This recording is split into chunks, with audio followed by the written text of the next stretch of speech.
In understanding the privacy, we have a very historic case called the AADHAR case. The AADHAR case talks about Justice K. Puttasamy versus Union of India case.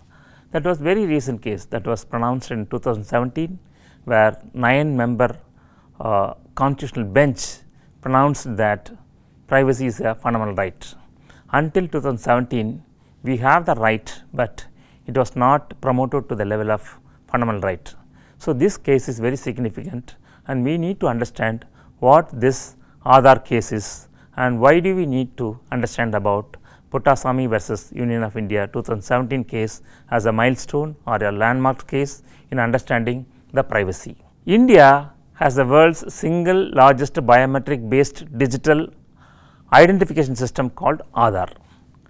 Enrollment in AADHAR requires the collection of 10 fingerprints, 2 iris images and a digital facial photograph along with the basic biographic data, name, date of birth, sex and address. Once these 4 requirements have been met, a randomly generated number is given to the user. AADHAR Targeted Delivery of Financial and Other Subsidies, Benefits and Services Act 2016 aims to provide a legal basis for the unique identification number AADHAR. It was developed in 2016 to deliver the direct beneficiary to the beneficiaries through direct delivery, and this has been called a historic judgment on privacy. On 24th August 2017, a 9-judge bench of the Supreme Court in Justice K. S. Puttasamy versus Union of India case passed a historic judgment affirming the constitutional right to privacy. So, this is the first time that Indian judiciary has confirmed that privacy is a fundamental right. Until then, there are different benches it heard about these particular arguments, but none of the benches have proved that privacy is a fundamental right. The question on whether privacy is a fundamental right was referred to 9-judge bench on 11th August 2015 in a case challenging the legal validity of AADHAR. The unique identification number was challenged on various grounds, including on the ground that AADHAR violates its citizens' right to privacy. The government had argued that right to privacy is not a fundamental right. So, this was referred to a 9-judge bench in 2015, but prior to that it was listened by 5 members bench and 6 members bench, but none of them approved it. This particular bench listened to the case and delivered that this particular privacy has been considered as a fundamental right. The constitutional bench declared that privacy to be an integral component of Part 3 of Constitution of India, which lays down our fundamental rights ranging from rights relating to equality, freedom of speech and expression, freedom of movement, protection of life and personal liberty and others. These fundamental rights cannot be taken away by law, and all laws and executive actions must abide by them. So, fundamental, when you pronounce something as fundamental right, that law cannot be removed by another law. That has to be accepted at every executive actions, and that has to be abide by every citizens and official of the country. The question of whether or not privacy is a fundamental right first arose in 2015 before a 3-judge bench of the Supreme Court considering the constitutional challenge to the AADHAR framework. That was the first time that this was challenged. Actually, AADHAR was challenged because that intrude or invade the privacy of individuals or citizens in the form of collecting and documenting data, biometric data. So, that was challenged, and that has been constantly being discussed in the Indian Supreme Court. The Attorney General at the time had argued that although number of Supreme Court decisions had recognized the right to privacy, Part 3 of the Constitution does not guarantee such fundamental right, since larger benches of the court in MP Sharma, where 8 judges bench was there, and Karak Singh, where 6 judge bench was there. Both the benches had refused to accept that the right to privacy was constitutionally protected. So, Attorney General argued that it has never been a, though this has been given as a part 3 of the Constitution, it has never been considered as a fundamental right, but in both the benches they refused to accept it as a fundamental right. Consequently, this bench referred to the matter to a 5-judge bench to ensure institutional integrity and judicial discipline. Thereafter, the 5-judge bench referred the constitutional question to an even larger bench of 9 judges to pronounce authoritatively on the status of the right to privacy. So, when the 9-judge bench was hearing to the entire arguments, then the judgment was delivered through plurality of opinion. Many judges wrote their opinions, though they concurred with the idea, they gave the verdict in a different statements. Chandrachud, Justice Chandrachud holds that the right to privacy is not independent of the other freedoms guaranteed by Part 3 of the Constitution. It is an element of human dignity and is an inalienable natural right. So, this was one of the finest pronouncement with regard to privacy, where they say that right to privacy cannot be detached from other rights of such as freedoms guaranteed by the Part 3 of the Constitution of India. And the second one was by Chalameswar. Justice Chalameswar grounds the right to privacy as comprising of 3 facets, namely repose, which means that freedom from unwanted stimuli, and number 2 sanctuary, which means this protection from intrusive observation, and intimate decision, which means that autonomy to make personal life decisions. So, these 3 arguments like repose, sanctuary and the intimate decision, these are the basis for taking decision by Chalameswar to argue that privacy can be a fundamental right. And another judge called Nariman, he too endorses the Gary Bostwick's conceptual understanding of privacy as encompassing repose, sanctuary and intimate decision. Justice Nariman gives further content to the right by classifying it into 3 categories. Number 1, that which involves invasion by the state into a person's physical body. Number 2, information privacy, which captures unauthorized uses of personal information, and the third one, privacy of choice or individual autonomy over fundamental personal choices. So, Nariman also made it very clear, citing Gary Bostwick, that the 3 points, sanctuary, intimacy and repose. So, this makes the basis for making a decision on privacy. So, these judges have made it very categorical that privacy is a fundamental right. The privacy issue arises of 2 points in the reporting process. Number 1, the point of gathering information, where decisions have to be made by the journalist about intrusion into the lives of subjects. So, at the time of gathering information, you have to decide whether to intrude into the subject or to take further information about the particular news. And the second level is at the point of deciding what to publish. You have collected, so whether to publish or not, at that time you have to take a note about whether to publish or not, where decisions are made about what private facts are appropriate for dissemination, what is right, whether to disseminate or not, that you have to take a decision.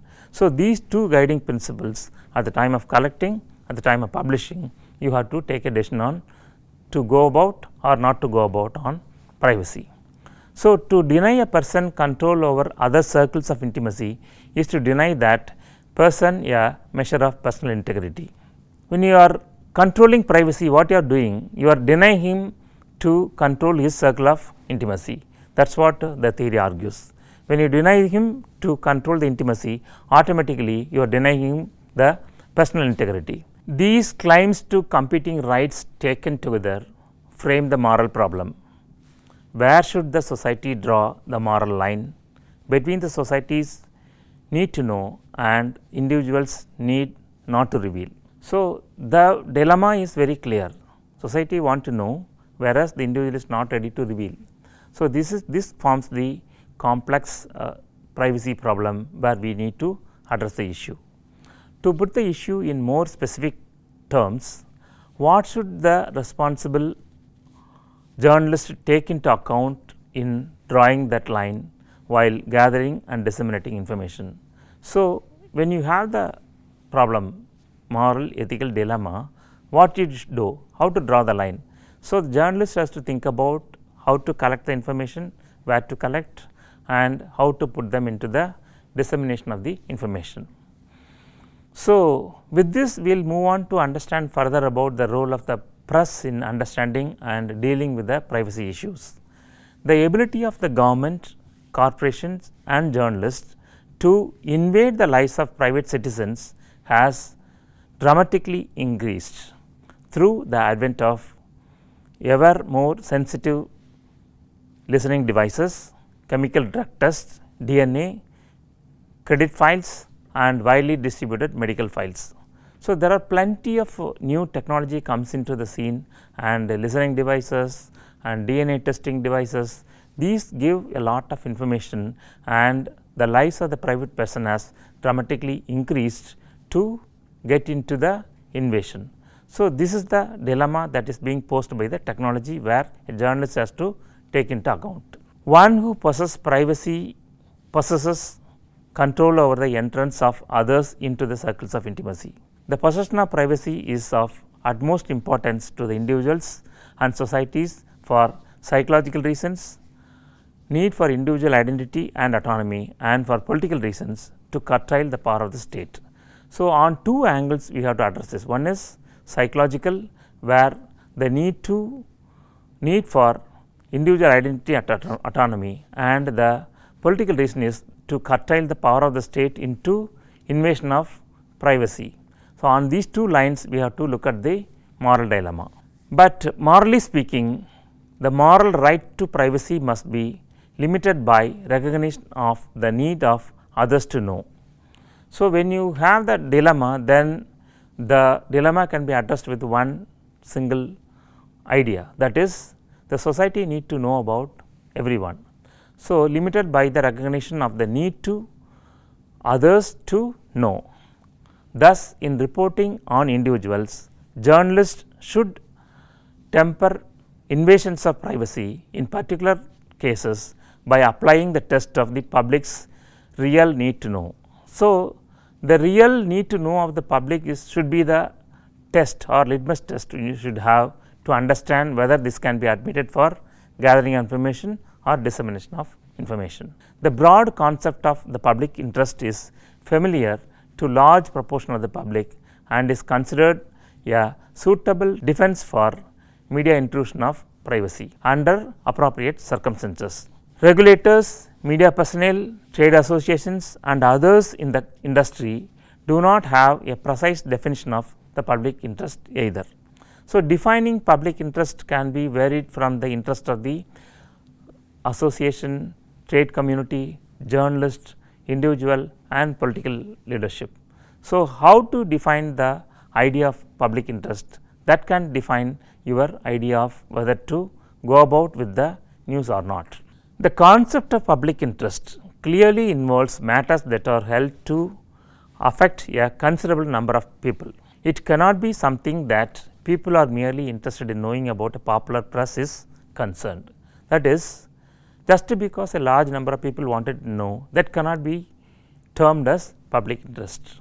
So, considerable number of people is a tool or the mechanism with which we decide the nature of public interest, but that alone cannot be a tool for deciding this. It was held that everyone has a right to privacy, but it became clear that such a right is conditional on the behavior of an individual or organization and the space the individual inhabits.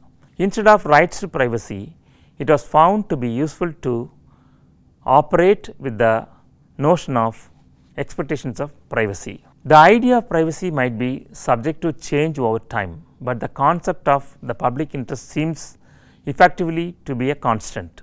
The degree and methods of intrusion into an individual's privacy are held as being dependent upon the degree of public interest.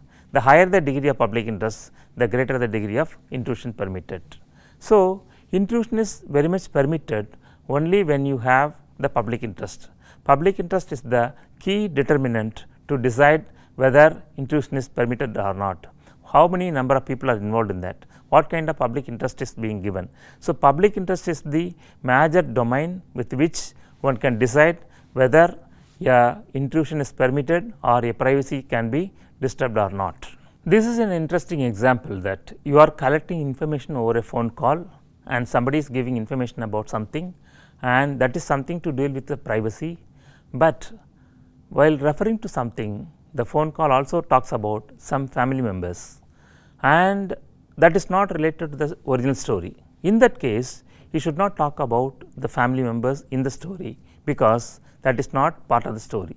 So, listening to phone calls that might collect information about a person's family, when the family is not part of the story, it is not considered permissible. The giving of consent to the publication of personal information acts to absolve the media from charge of intrusion of privacy. Normally, when you get consent from somebody in the written form or oral form or whatever it is, that when you are getting the consent, then it absolves the problem of privacy. Activities that restrict the right to privacy, such as surveillance and censorship, can only be justified when they are prescribed by the law. The right to privacy is central to the protection of human dignity and forms the basis of any democratic society. It also supports and reinforces other rights such as freedom of expression and information and association. So, the censorship or the surveillance is possible only when that is prescribed by the law. There should be a proper law should be there to enforce the surveillance or to go for censorship. Otherwise, such a kind of intrusion into the privacy in the form of censorship and surveillance is not permissible. The Justice Puttasamy case versus Union of India 2017 is a milestone in understanding the privacy of individuals in the country. That was the case, a 9-member Supreme Court judge bench that promoted privacy as a fundamental right. And this presentation also talked about the consent and about how a journalist has to look at a privacy issue to while reporting.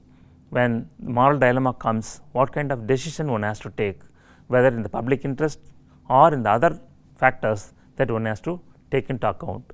So, hope this presentation has given you an idea about Justice Puttasamy case, popularly known as AADHAR case. In this presentation, we have discussed about privacy, what is privacy, how it is being guaranteed in the Indian Constitution, part 3 of the Constitution, and how it is part of Article 21, and how this has been promoted to the level of fundamental right by Indian Supreme Court judgment called Justice Puttasamy case, and I hope the presentation would have given you an idea of what is privacy and how a journalist should look at privacy as a mechanism or a tool to understand the privacy of news reporting.